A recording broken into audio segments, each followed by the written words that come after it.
Assalamualaikum sahabat ruang belajar, apa kabar semuanya? Semoga sehat selalu. Ketemu lagi dengan saya Eko Prastyo, selamat datang di Ruang Belajar. Hari ini tepat 17 Agustus 2024. Kita memperingati kemerdekaan Indonesia yang ke-79. Dirgahayu Indonesia, mudah-mudahan negeri ini bertumbuh selalu menjadi lebih baik. Jika kita menyimak perjalanan sejarah Indonesia, orang-orang terdahulu kita, para pendiri negeri ini, kita pasti bisa mengambil banyak hal.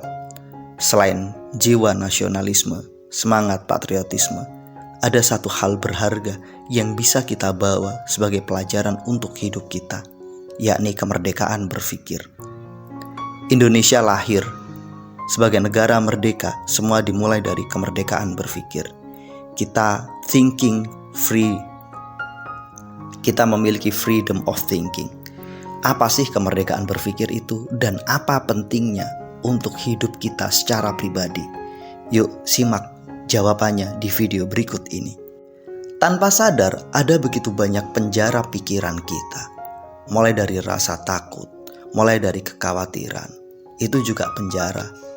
Ada lagi perilaku orang lain, kemudian pikiran orang lain itu juga bisa menjadi penjara untuk kita. Ketika orang-orang di sana membeli mobil baru, akhirnya pikiran kita terpenjara dan kita ingin sama dengan mereka. Atau ketika kita punya idola kita melakukan sesuatu, kita pun ingin melakukan hal yang sama. Ini juga penjara pikiran. Ya, setiap hari, setiap saat, penjara-penjara pikiran itu berseliweran di sekitar kita. Terus-menerus hadir, tanpa sadar akhirnya kita terkungkung. Pertanyaannya, apakah sahabat semua menyadari bahwa ada begitu banyak penjara pikiran yang membuat kita nggak bisa bebas, yang membuat kita nggak bisa mengekspresikan diri kita dengan tepat dan baik?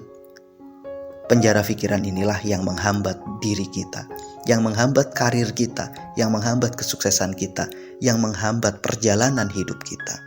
Berpikir merdeka artinya kita melepaskan diri dari berbagai penjara pikiran itu. Kita lepas dari ketakutan yang gak beralasan. Kita lepas dari rasa khawatir yang gak seharusnya.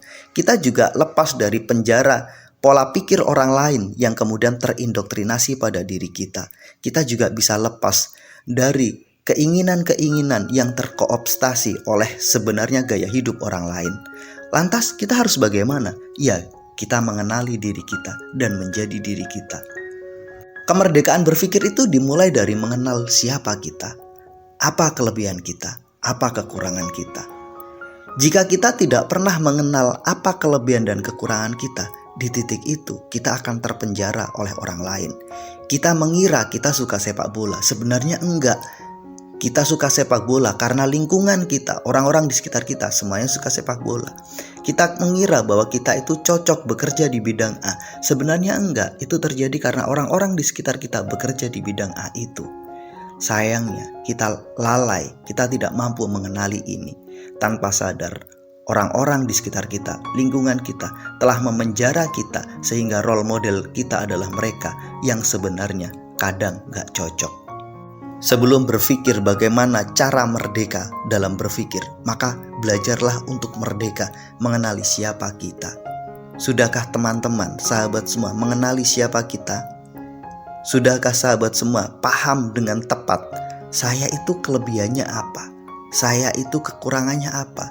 Yang benar-benar saya sukai itu apa? Yang benar-benar tidak saya sukai itu apa? Benarkah ini saya suka atau saya terpaksa suka?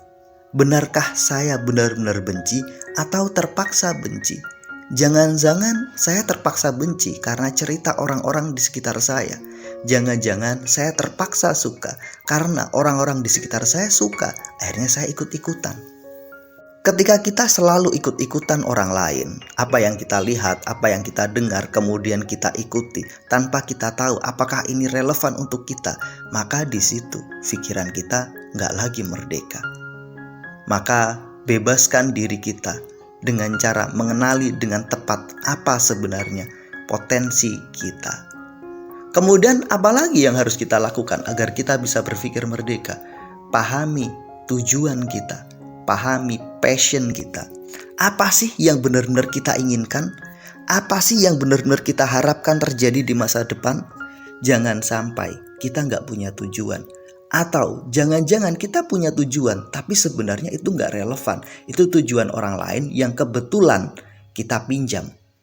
Kita melihat idola kita sukses di bidang itu, kita pun ingin sama dengan dia.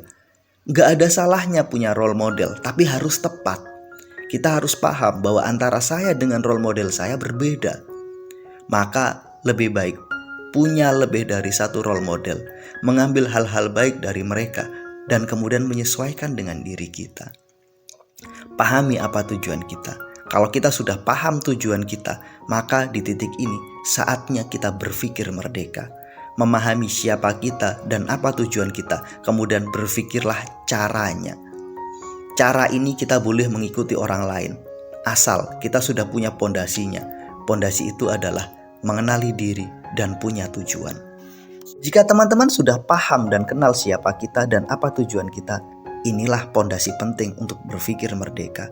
Jika begitu banyak lalu lalang pemikiran orang, perilaku orang, kita nggak bakalan terpengaruh oleh mereka. Karena kita sudah tahu my way, jalan saya. Kita sudah tahu my vision, visi saya.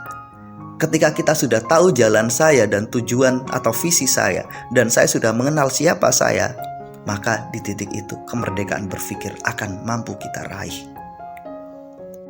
Jadikan semangat kemerdekaan ini menjadi semangat untuk meraih kemerdekaan berpikir. Karena kemerdekaan berpikir adalah awal untuk hidup yang lebih baik. Mudah-mudahan video ini bermanfaat. Sampai ketemu pada video kami berikutnya. Terima kasih telah menonton. Assalamualaikum warahmatullahi wabarakatuh.